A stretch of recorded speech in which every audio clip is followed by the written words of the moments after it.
pourquoi il disparaît au début de la relation. Pourquoi il stoppe les échanges. Il ou elle.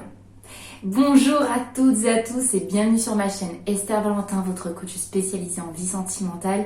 Et aujourd'hui, je vous retrouve pour parler d'un sujet qu'on retrouve malheureusement très souvent. On se rencontre, on échange énormément avec l'autre. Et d'un seul coup, l'autre stoppe les échanges, ou disparaît, ou prend beaucoup de distance. Bref, il y a vraiment une différence entre comment ça a commencé à couler et maintenant. Pourquoi il y a une telle différence? Pourquoi on retrouve ça très souvent, malheureusement, ce qui peut engendrer vraiment une grosse incompréhension, ce qui peut engendrer une grosse culpabilité, on se fait porter beaucoup plus de responsabilités qu'on ne devrait, on cherche à comprendre et surtout, on s'accroche. Donc déjà, on va comprendre quelles sont les raisons qui font, parce que c'est le but de cette vidéo, pourquoi? Quelles seraient les raisons à ça? Pourquoi c'est quelque chose qu'on retrouve de plus en plus fréquemment dans notre société? Parce que oui, c'est un sujet qui se retrouve vraiment bien plus souvent qu'on ne le devrait pour votre bien-être. Et donc on va voir quelle situation peut générer ça? Quelle personnalité, quel comportement de l'autre peut générer ça? Il faut déjà comprendre que dans les débuts d'une relation, les débuts d'échange, quand ça commence à se créer, il y a vraiment moins d'engagement. Il y a vraiment moins d'engagement de la part de l'autre. Peut-être que c'est pas votre cas, peut-être que vous vous sentez déjà très engagé et investi, mais en tout cas, il y a quand même, c'est un fait, moins d'engagement.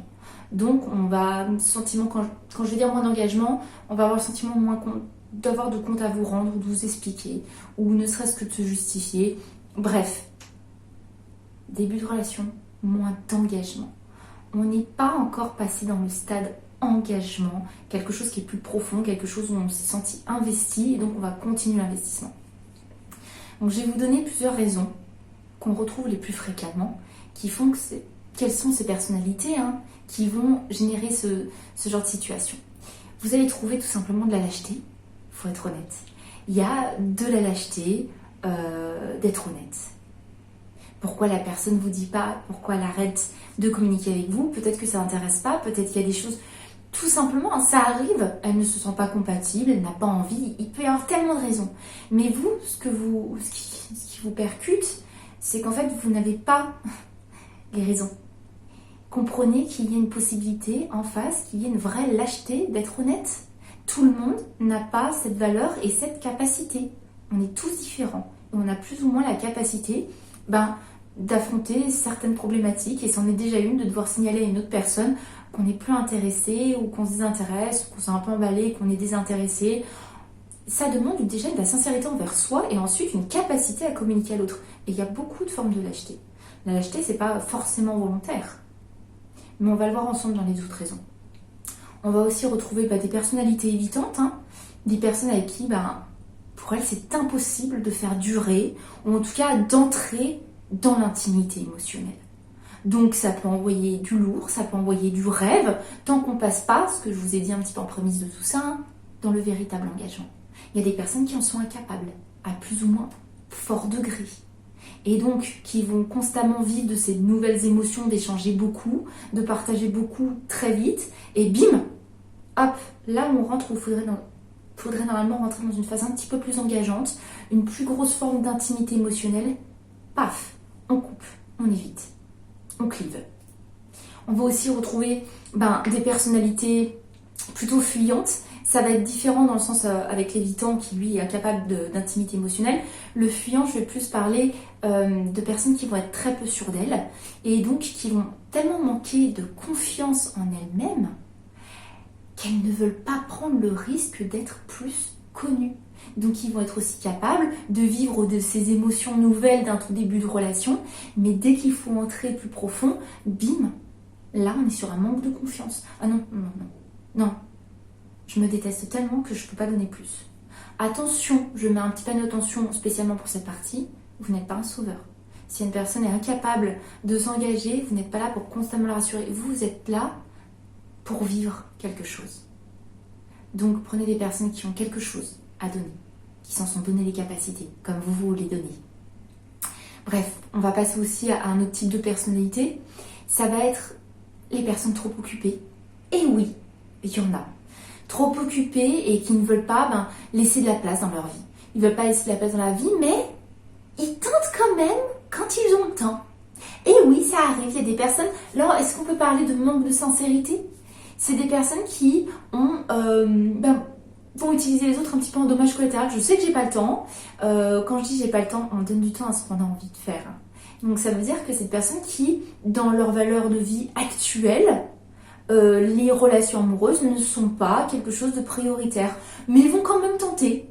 Et puis dommage, finalement je vois que j'ai toujours pas de place à donner. Ah tant pis, ciao. Ce sont des personnes qui sont déjà trop occupées. Attention, il faut vraiment repérer les personnes qui n'ont pas de temps à vous accorder. Ce n'est pas à vous de vous battre pour qu'on accorde du temps à une relation de grandir. Prenez des gens sincères qui se donnent les moyens de faire fonctionner quelque chose.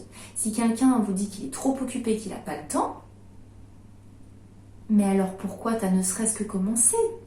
Mais ces personnes-là n'auront même pas la sincérité de le dire parce que oui, j'ai voulu essayer, mais finalement je me rends compte que...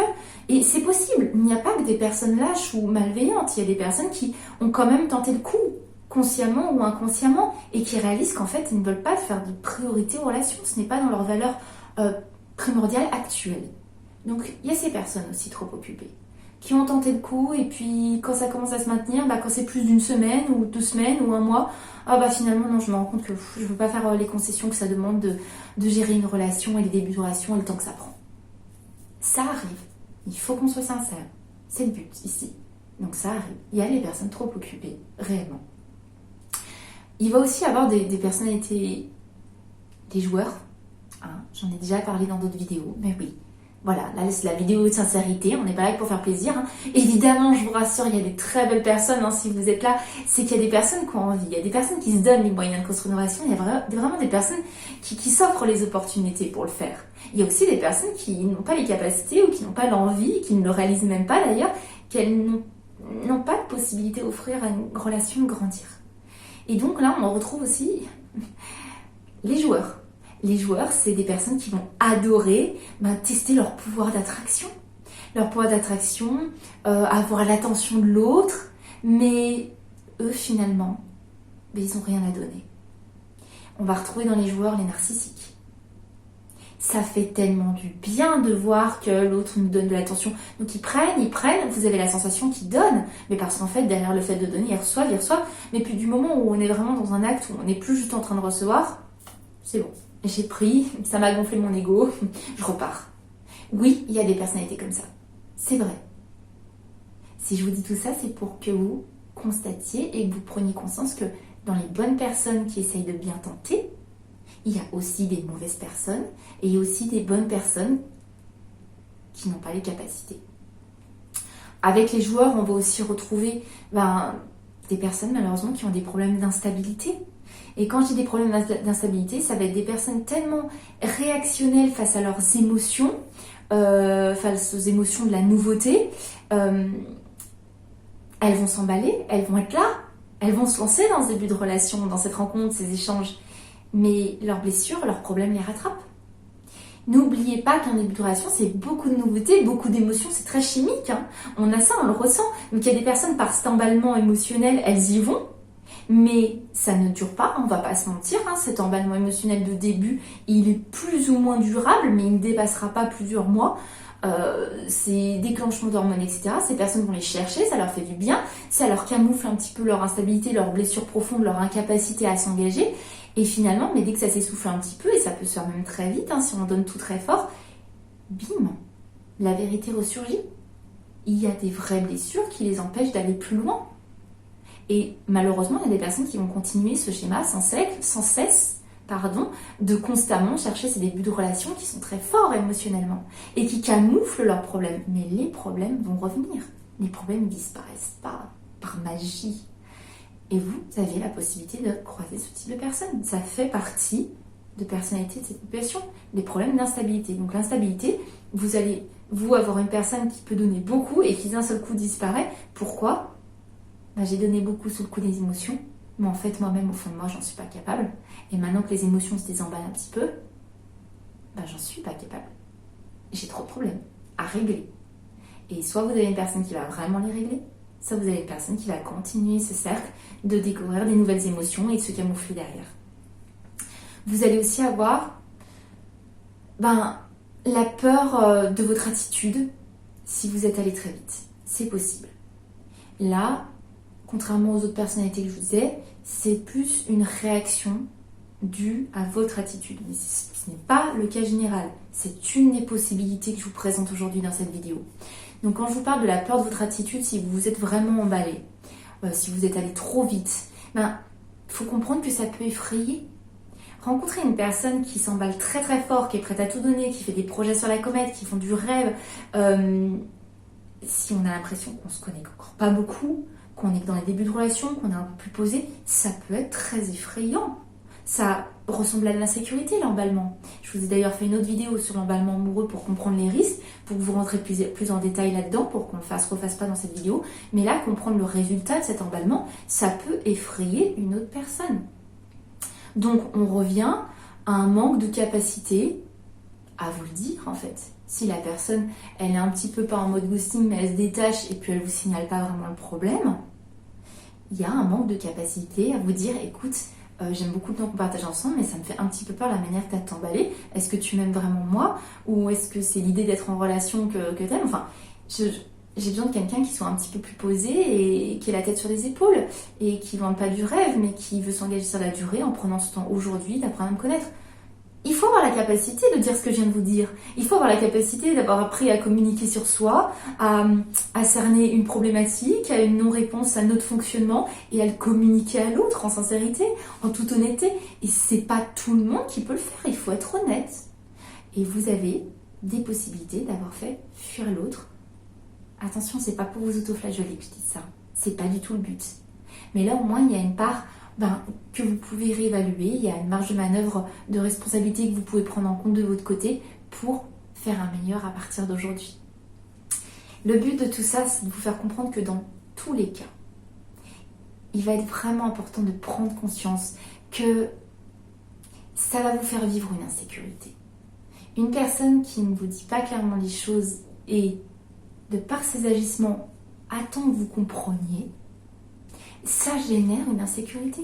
Face au lien, quelque chose qui n'est pas continu et plutôt stable, où vous avez des repères, ça génère très humainement, très naturellement, de l'insécurité.